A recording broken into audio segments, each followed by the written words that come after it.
There's a book out called Stop Worrying and Start Living. It's by Dale Carnegie. It's a great book. I've read it several times. And what it says is, it's the 80-20 rule. I'm sure some of you have heard that. 80% of things that you worry about, you don't have any control over.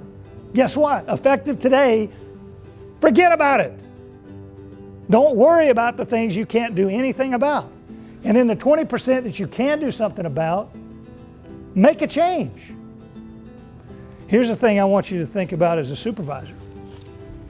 And by the way, I take all the bad luck out of this, okay? I'll just tell you. Okay? As a supervisor, you're an umbrella manager. Now, what I mean by that, we've all heard the phrase, crap falls downhill. Not if you're a leader, and if you're the proper supervisor, nothing falls downhill.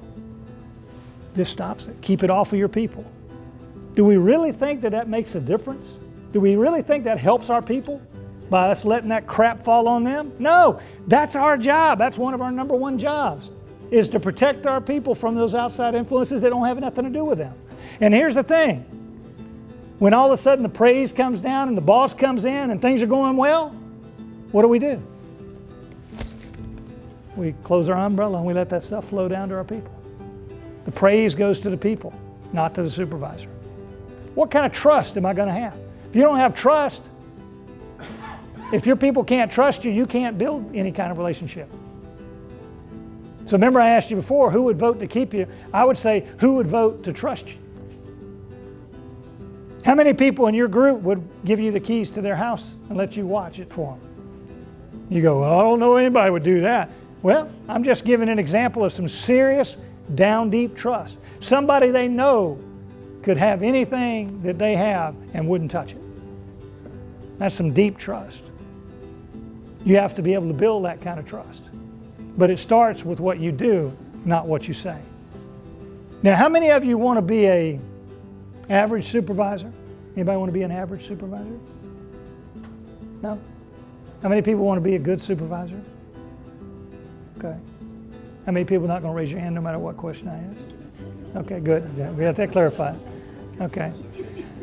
And I'm assuming there's a few in the room that might not raise their hand, but they really, really would like to be a great supervisor. Because you don't have any harm by being a great supervisor. There's nothing negative about being a great supervisor. All right, there's 3 people need to be in every organization. 2 of them you would expect, 1 you won't, but you won't see it in every organization. I don't care if they're private, public, or government, it doesn't make any difference. There needs to be a leader. There needs to be a manager, administrator, I use those interchangeably, and there needs to be a coach. Everyone has a brand. What is your brand? What is your brand? Is it a brand of a good employee and a good person who'd jump through fire for, or is it not?